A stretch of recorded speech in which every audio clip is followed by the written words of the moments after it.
All right, my friends, Brian with VetteSource here, back again outside after a week of nothing but rain, so we can finally get some stuff done, and figured I'd attack this week's video along with some of the other requests that I've had for description and kind of operation of these hood latches for the C4 Corvettes. Now, if you've ever dealt with your C4 Corvette or somebody else's, that's my passive keyless entry going off on my competition yellow car.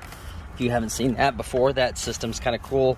But you've dealt with the agony of not hearing that very satisfying sound when it comes to opening the hood of a C4. This hood latch setup on this car is probably one of the most, you would think, should be one of the most simple systems, but yet can be one of the more aggravating systems you have to deal with when it doesn't function correctly, because when it doesn't open the hood, you have to remove a whole lot of stuff just to have a small chance of getting in there to get this released. So what I'm going to do today real quick is we're going to go over this cable, how this is set up, how it works, and we really wouldn't be complete unless we just examined some of the other hoods, or hood latches I should say, so I can show you guys what is involved with this hood latch assembly. I'm going to have to leave my remote over here so my car does not keep doing this. Let me see, I'm going to put it right here for now. Okay, so let's start out though. We actually have a benefit of, we've got three different generations here. So we've got the 67, we've got the 76 orange flame, and then we've got, of course, our C4 here. Now, interestingly enough, I don't know if part of this, the way they designed this, was simply because it was a matter of the weight of the hood or what have you, but C4 Corvettes have always had an interesting choice for, sorry, I'm on the flight path today. Guess the winds are blowing in that direction. So the C4s have always had that that unique style, and of course they kept this style, which I guess the C8s finally managed to get rid of every legacy item on a Corvette, since the frunk, I think that's what they call it now, does not open from the windshield towards the front. It now opens towards the back of the windshield. But this was a constant. This forward-facing or forward-opening hood was a constant all the way from 1953. So for those of you that like trivia, there's your trivia for this one. The cool thing about C4 is that it always has plenty of material for me to work with, different things they've done. But yeah, with the C8 they managed to get rid of that last little vestige. So let's go back to C2s at least. I don't have a C1, so I can't show you, but you can see here on the C1, on our 427 car here, we've got the male receiver right here on the hood, and then we've got the female side here, okay? Now on the female side, what they do is, this is your primary latch here, and see if I can get underneath here so you can see. There's our cable coming out from underneath inside the compartment. So when you pull on that, what that does, it pulls that back, pulls this, and then that also goes all the way across the car and opens that side as well, okay? These don't usually have problems. They're pretty simple and they work well. You can actually see on the bottom here, that slot in there, that slot is actually to increase or decrease the amount of tension on the spring, so it will pull the hood up or down in relation to where it sits on the body. And of course on this one you can see when we lower it and shut it, see how it's even right here, right? That's a way to level the hood. It's just one of their old school methods, but it works, right? I mean, this car is 55 years old now. Yeah, doing my math correctly, almost 55. His birthday was February 26th. So it works really well, and I don't think these usually become a problem, because again, your cable is a steel cord, piece of steel wrapped around with steel cord wrapped around it, so it's in pretty good shape. It actually holds up quite a while. Now let's move over to the C3s, where they kind of went to a different direction on this, okay? So the C3s essentially have still a wire cable coming out of the firewall, but yet, Just a second, guys. There we go. The female side, they reversed it. The female latch is on the hood, and the male side is over here. Now, I don't know what made them decide to do this. The hoods weigh a little bit heavier than the others, but they're not that terribly much heavier than the others. And what you did was, you can probably see right here, the cable runs right down through there into the body, back to the firewall there, in there. And when you pull on it, this actually activates here, right? This bell crank spins, and there's our spring right there. See that? Okay. But what it does is that bell crank connects to this piece here, which then moves that entire lever with the cable across to the other side. Now, the C3s, I don't really like this hood latch set up very well. You see, it's got more moving pieces, and there's a little more complexity to it. So you see it's got a cotter pin in there, and those are actually adjustment, so you can adjust the tension on how the other one pulls open and shut. Now, I know this hood, I need to adjust it a little bit because it doesn't, the right side does not want to close very often on me. Oh, I left a piece of tape on there. And the same thing too, these receivers are very similar, and what they did is just stuck them to the body instead of the other. So, and they also don't work, certain year models have certain latches. I think the early cars, now that I'm trying to remember, they're smaller or something. I just don't remember on my car, my 69, that you've seen here on the channel before any, but anyway. So that's what they did with the C3s, right? They made it a little more complex. Then we come back to our C4s, right?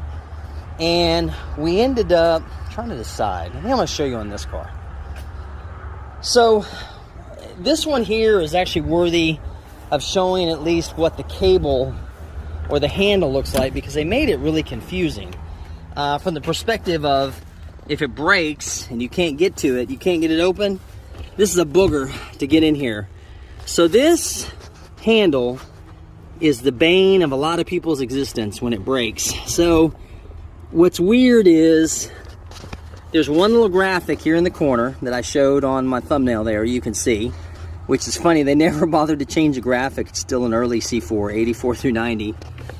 And the handle, versus just pulling straight out towards you, it actually pulls up and back and pivots, right?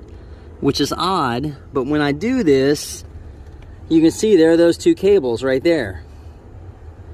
And what happens is, you'll notice, this is a plastic sheathed cable. This cable is in plastic. It's a wire rope, which is strong, right? It very rarely goes bad, but the plastic sheathing around it is what goes bad. Now, to be able to change this cable, this is where they really got in the weeds on this. I'm gonna see if I can make this so you guys can see this, because it is in a bad spot. Okay. In between those two cables, see that, this steel retainer here? There is a Phillips screw head. I kid you not, just a Phillips. Not anything but a Phillips. I'm trying to get my camera right so we can show you here. And what it does is, it holds the entire latch assembly in. So once you take that out of there, then this whole thing comes apart. Now, right here, you're just gonna be difficult today, aren't you? There we go.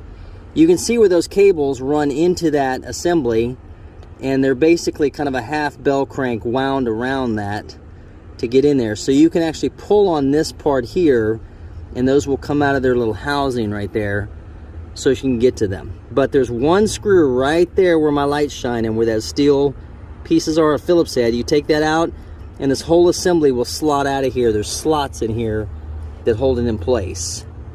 Now, once you've got the handle out of the way, let's see. I can't even see from this angle, guys, so I may not be able to show you. Let's see. This feeds up through the firewall here somewhere. That even I'm trying to show you. There it goes. Okay, so